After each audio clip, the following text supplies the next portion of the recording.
Hello, welcome to the Situation Room. My name is James Carey and I'm all about helping you write better sitcom scripts, but we're talking about all kinds of scripts because I've actually got a guest today. His name is Andy Riley. He is a sitcom writer, cartoonist, children's author. My kids loved your books, King Flashy Pants. Oh, yeah. Well, there's the action dude ones as well now. Oh, okay, right. Recommend. They've slightly got a bit older now, so we need to get back to those.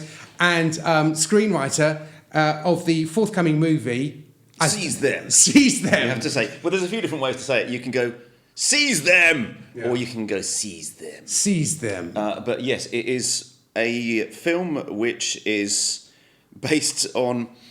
It's this line which has been cropping up in movies ever since The Wizard of Oz.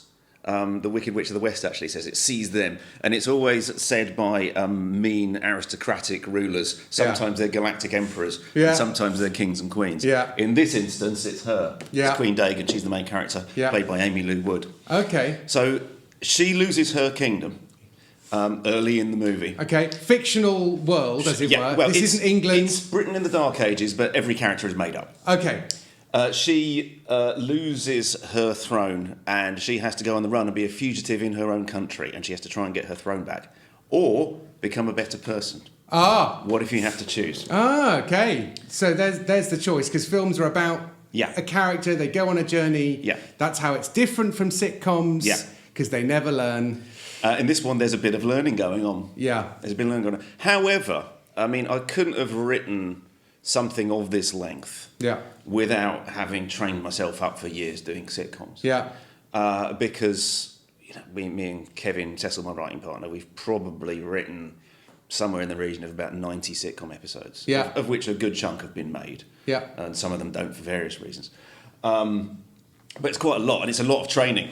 So when you are doing something feature length, you're talking about 100 pages of final draft.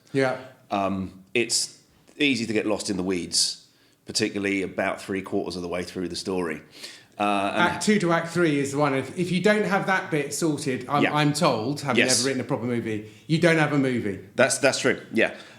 Beginnings are easy, endings are hard, is the truism, and it's true. When people have an idea for a film, they've always got an idea for the beginning. They don't have an idea for the end. My main idea for this actually first was the middle. I just had this image. Because you're a sitcom writer. And as I always say, sitcom is a permanent act 2, isn't it? Yes.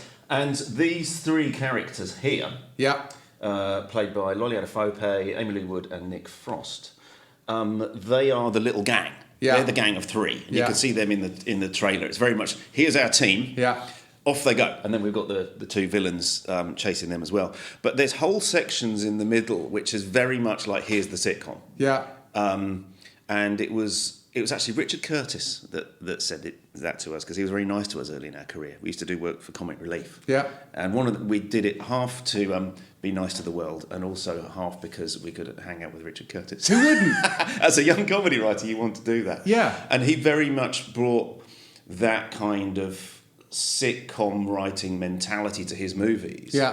And that's why they're full of good bits. That's why you've got scenes in Four Winds and a Funeral that are like sketches and like sitcom episodes. It seems to me it's not a bad approach. So back on the old days, I did Sitcom Geeks. We talked to Paul Mayhew Archer, and he said that Richard Curtis's main hidden hack was, the funny bits, make them longer, and the bits that aren't very funny, make them shorter. And so that's why I believe Notting Hill was originally 3 hours long. And so he sort of then dug this movie out of it. So, now, there are exceptions to that. And one of the exceptions is at the end of Act 2. Assuming you'll have let's call it the traditional 3-act structure, which is actually a kind of nonsense. It's not strictly true. It's sort of 5 acts. There's a bit, when you have the Long Dark Night of the Soul, that's when you want to actively take jokes out for at least a minute. Because you've got to get them in the heart there. So there's a time and a place for dragging out that bit, but then you've got to come back in with a really nice funny bit, proper joke. Which we actually get because two new characters arrive at that point. As soon as we've had a Long Dark Night of the Soul. We have two new characters to like throw another log on the fire comedically. So how did this movie even begin? Because the reason I've always been in sitcom is partly because they have to broadcast television programs, and BBC One don't get to 8:30 p.m. and go, do you know what? We don't have anything for you. Yeah. There's like a minimum guaranteed output of stuff. Yes.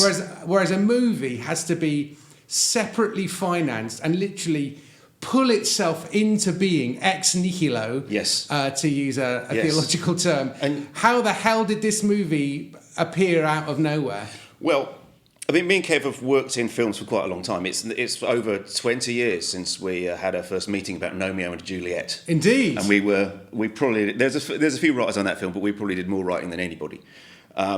So that was a nice one to start on. And we've been involved in films since, some of which have been made and some of which haven't. So we've always had one foot over there, but yes, it's too unreliable for it to be your only thing. Yeah, and it takes ages. It takes ages, and you're right. No, and films can nearly happen many times and still not happen, or they can nearly happen many times. This was completely weird, right? Because I wrote this on spec. It's a spec film. There's never been a pitch document. There's never been a log line. Yeah. There is a log line. It got added. Yeah. That's after we shot the movie. Yeah. We got the log line, which is not the way round that you're generally sort of supposed to do it. There was no pitch exactly. What there was a pandemic. Me and Kevin Cecil had just finished, or getting nearly finishing the writing of the second series of Year of the Rabbit on Channel 4. Which had Matt Berry and Freddie Fox and Susan Wokoma as the main characters. I can thoroughly recommend the one series which exists. And so we're just about to start shooting it, all green lit and everything, and then there was a pandemic. So first of all, it was, don't worry, folks, we might have to lose a couple of shows, but yours won't be one of them. It's fine.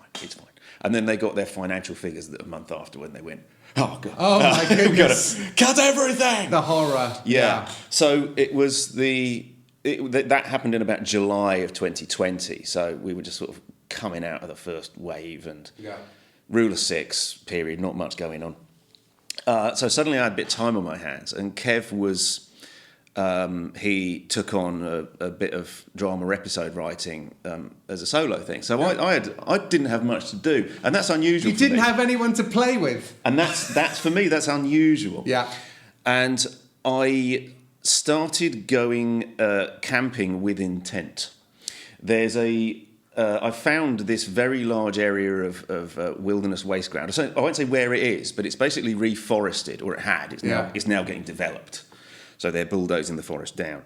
But I went to that. I discovered this place that it was so big I could disappear into it, and I kept going back to the same little spot. And then I just started spontaneously building a little mud hut. A tent. So I was starting to live a bit medieval for at least a couple of days of the week. I wasn't lockdown breaking at this point. We were in the Rule of Six period. Yeah. I was drawing up my water from the stream, kind of waking up to the sound of the birds, cutting timber for this building, making wattle and daub. So I was really sort of starting to live like quite a medieval lifestyle. I was also trying to not be seen, right? Because I was trespassing. Wow! So I didn't expect any of this. Exactly. So this unusually for me. I sort of was methoding an idea I already had. I'd had this idea knocking around for a few years. Hadn't really done anything with it. Yeah. And suddenly I thought, well, hang on, I'm behaving like a fugitive. I sometimes have to explain to lie about what I'm doing if I bump into somebody. Yeah. That happened a few times. Building a hut, all of this stuff. It's all of these 5 characters came into very sharp focus as soon as I sort of sat down to think about it. So I started putting cards on the wall, because I always do my plotting with cards. Yeah. Never really wrote a single document apart from the script. It was just a swarm of index cards on the wall. And then I'd go and cut more timber and carry on building the hut, think about it in my head, think about what the characters would do. Yeah. So I started doing that in about late August, maybe early September, and by the start of... only worked on it when I felt like it. Yeah. I just did it... I let go of intent. I did it in a kind of a Buddhist way. Wow. I never do that. No. And weirdly, if you let go of intent, but also you're using a lot of skill, and also you're writing from the heart, all of those things together meant that I very quickly had a script and thought, I actually do like this. Yeah. polished it up a few times, just myself. And then in January, my agent sent it around. And that was January 2021. And then the first day of shooting was in March 2022. Whoa! So that's really quick. From me first thinking, I might do that thing, to beginning shooting as about 18 months. Wow. And that on a spec movie. Wow. A lot of things fell into place that I could never have predicted. Planets aligned. Yeah, because these things ain't guaranteed. I can't sit here and go, oh well, it was always going to happen because I worked really hard. Or if you work really hard, because you've got half a dozen of those you worked hard on, and that doesn't. Yeah, and it doesn't matter how hard you work if you don't get the right stars in. Yeah. What is really handy about film casting though is as soon as you get like one kind of name, it attracts other names. Yeah. Because they go, oh, she's in it. Oh well, I've got to take it seriously now. Yeah. So the first one's hard, and then the last couple are easier. Yeah. Wow. So go to the woods and build a mud hut if you're writing something set in the Middle Ages. Yeah, totally. So presumably, therefore, that rewriting, scramble, edits, all that kind of stuff. All of that. But I know how to do that. Yeah. Because I've been through the mill many times. Yeah. And there are different stages in a movie or any script, but let's say a movie in this instance. You're writing with different intents. You've got a different hat on. Yeah. So first of all is your splurge draft. You're sort of writing it for yourself. And then you're writing it to be read. Yeah. You're writing it so that producers, directors, funders will go, oh, this is quite good. Yeah. Blah, blah, blah. Yum. Yeah. And then when you start casting it, you start looking at all the first scenes the characters have, because that's the one they read first. And you make sure that the character description is really good, and that you've got a nice sort of meaty little first scene for them to go, okay, I'll carry on reading. This is all right. Then you have to get it down because people funding say, well, we don't want it to go on too long. We've only got these many shooting days. You have to crunch it down. And then you're casting, you do some more casting, and then you have to make bits longer again. And then you say, make it shorter. Oh, we've got so-and-so for this. You want to give them more. Make it shorter, make it longer. Yeah. And this is another difference between film and broadcast television. Streaming's a little bit different. But it's a little bit elastic about how long it's going to be. Yeah. It's got to be over 90 minutes, really, but contractually in our case. But you can expand a bit in a way you can't on BBC One. Yeah. And then there's other things, like if you have a name of a character like a town crier, in the script, you need people reading the script to understand quickly who's talking. And there's a character town crier. When you're casting it, when an actor reads a job description like that, they don't like it. No, they want a name. Because they want a name. Because this goes in their IMDb. And if there's an unnamed character, they want it. So then, when we were casting that tier of characters, the ones who have job titles, and I knew I'd always have to do this. You go in and you add names for all the characters. Adrian the town crier. Well, they're all kind of like early medieval names. Oh, okay. So the combination of Brythonic and Nordic and Saxon. Okay. Hengist the town crier. Okay. And they all got those things. They all got little names like that. That's a thing to remember if you're casting. Yeah. People don't like just being the shopkeeper. Yeah, and in a way, I guess you had that in the back of your mind as you were writing it, but again, you want to give these characters a bit of shape and attitude as well. So, and that's not giving them a name won't necessarily do that. Yeah. But you if it's a comedy particularly, how can the town crier be funny? What kind of town crier is this? Yeah, you've got to make sure you do that, because sooner or later you will end up having to write a character who basically comes in and goes, I bring a message from the Queen, my lord. Yeah. And it's very hard for those actors that get those very small parts, because they possibly played Iago last week, you know? So they want to show you what they can do, and that's and you've got to give them something, because also it needs to be, because they're going to try something, and so it might as well be useful, but also not distracting, because another character's got the same sort of energy as that, so don't come in with this kind of I'm better than this attitude town crier messenger character. Yes. Could you play more I never expected to be a town crier, but this is quite exciting. So, there's a whole variety of. So you do need to ponder those. Yeah, because you've got to think about what the day that those actors are having. Yeah, and you actually want them to be happy. Yeah, because then then they'll give you a nice lovely show. Curtis Vowell, our director, is very, very good with actors. Yeah. Really, really gets very very sort of subtle method of directing. Never raises his voice. Doesn't need to. Just talks to people, persuades them, and invites trust. It's a lovely way to operate. And the shouty director is very out of fashion now anyway. Yeah. Thankfully. No, yes, exactly. And it starts to look like bullying after a while, doesn't it? But having a director who's good with the actors, that helps. It sounds like the movie turned out pretty much as you'd hoped or imagined. Give or take it. I mean, and also you've got to remember that there's a bit of flex in it because it's not like a novel where you control every aspect of it. Yeah, that is it, isn't it? I'm a cartoonist as well. When I draw cartoons, I'm like judge, jury, and executioner. Yeah. And I'm all the departments.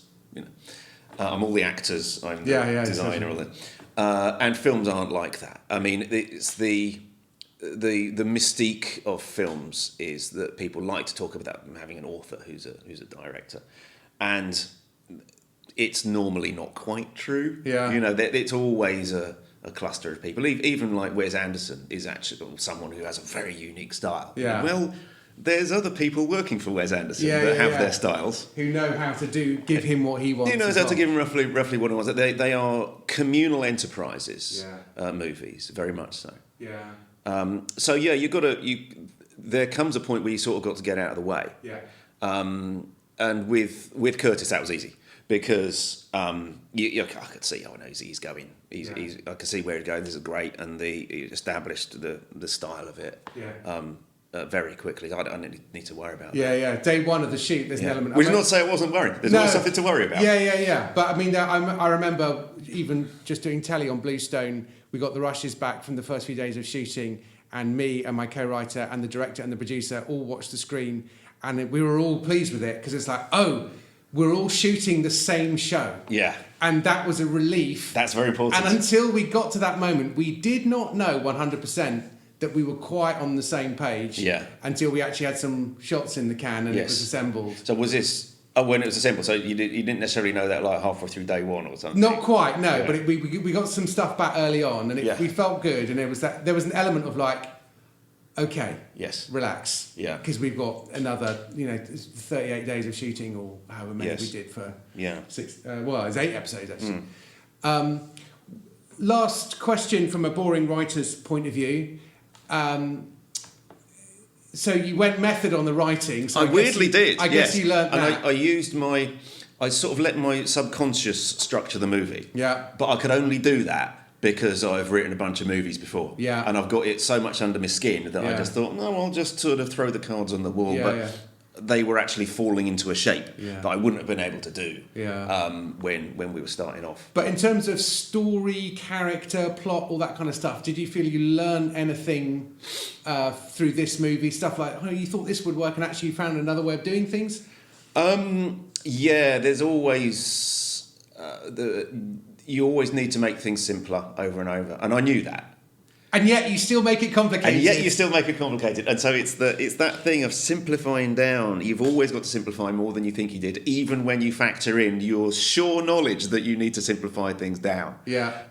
You need to make sure that everyone understands and the methods of or the goals of the characters are understandable and clear. Much more so than, say, with some sort of conspiracy thriller or something, where you can have characters wandering around where you don't really know what they think, and that's fine.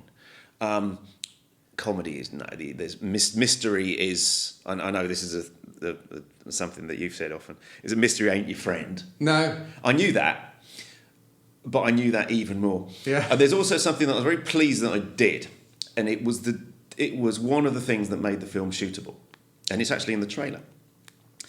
Which is Dagan and Shilmay, who are Lolly and Amy's characters.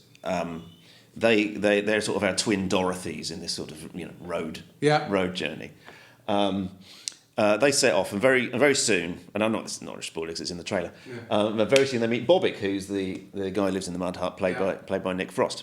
Now, the movie starts off in a castle, but then they need to walk, right? So exactly the point in the film that I thought someone's going to think they need to get a horse he says, because he's a poo shoveler and doesn't know much about the world, he said, you need a horse. And they say, well, they all died in the Great Horse Plague.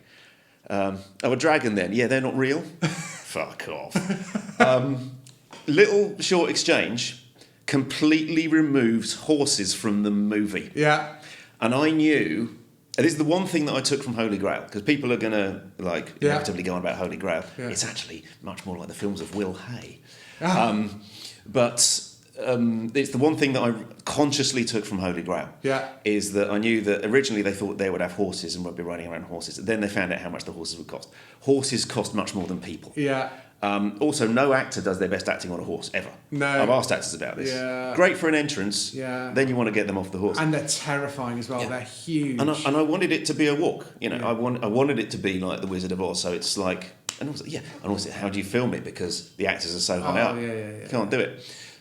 So they had the coconut shells things, and we're not in that level of reality. No, you know, it's a little bit more believable than that. So I thought they all died in the Great Horse Plague. There we go. No more horses. No more horses. And which led to my weirdest moment on the shoot. I did about 15 different. I was an executive producer on that film. I ended up doing about 15 different jobs. Right. I was. Concept artist. I did illustrations for the ending. I was on a lot of the over a lot of the design things, to be honest, because I'm a cartoonist. Yeah. And there was a day 2 days actually, when I was doing drone shots. So we had our main cast shooting, right? And then this is one of the secrets of movie making, right? Yeah. Sometimes when you see our characters way off on the horizon, those aren't the main actors. Aren't them. Those are stand-ins. You know? So we had 3 stand-ins who were dressed, who looked, from a distance enough like these 3, walking across the Brecon Beacons. And in the Brecon Beacons there is a population of wild horses. Oh. So I knew that if the drone came round over to a certain place, the shot that I wanted, it would have this herd of horses in the background. You can remove horses in post. It's expensive. Oh, yeah. And this is we're on a British independent film budget here. Yeah. So my oddest experience on the movie was sprinting across the top of a mountain in the Brecon Beacons screaming at horses. Which I found screaming and clapping my hands loudly can make them all run away, and then I could do my drone shot. Wow. So the lesson is not just get a mud hut, but to get rid of wild horses, run, shout, and clap your hands. I mean, there's this, but there's so many jobs a writer has to do. Yeah. I mean, there's Georgia Pritchett. Yeah, fantastic writer. Yes, and her autobiography, which My Mess is a Bit of a Life, which I thoroughly recommend. Yeah. And also, I was around for some of it because we're old friends. But there's a bit where she worked on Spice World, and she ended up mediating in an argument amongst the Spice Girls. So she sort of saved the Spice Girls, or at least saved the day's shooting on the Spice Girls. Now that ain't in a writer's job description. No. Sometimes you have to keep the Spice Girls together. Yeah. Sometimes you have to just chase away wild horses, run screaming at horses. It's when you sort of learn on a writing course, you've always got these pictures of an old-fashioned typewriter or int blah blah blah blah. Yeah. It's you're at a desk quite a lot of the time. Yeah. But if you're lucky enough to get shooting stuff, you just end up in mad situations. Yeah. And then you can write a memoir about it. Called Running, Screaming at Horses. You can turn. I now know what I'm going to call the thing. Running and Screaming at Horses. Yeah. Great. Well, we look forward to then the movie version of that. So you can obviously, anyone watching this or listening to this can make up their own mind on the movie, and it comes out on April the 5th. In the UK and Ireland. April the 5th in UK and Ireland. And frankly, if you want there to be a British film industry, you should go, pony up the money, but there are no ponies, and go and watch the movie. I'm going to go and watch it with my kids, and they're going to love it. It is a funny, entertaining film, and there are some tour de force comic performances in this, I promise you. Yeah, you teased me with James Acaster as well, and I'm an absolute sucker. Yeah, we got good James. Yeah. Got good James. Yeah. Andy Riley, thanks so much for being on The Situation Room. Thank you. Outstanding! High form! High form! Last place is either Dagon or Magnus the Flagellator. And Magnus did a lot more charity work than people remember. They're sort of overshadowed, you know, by the flagellations.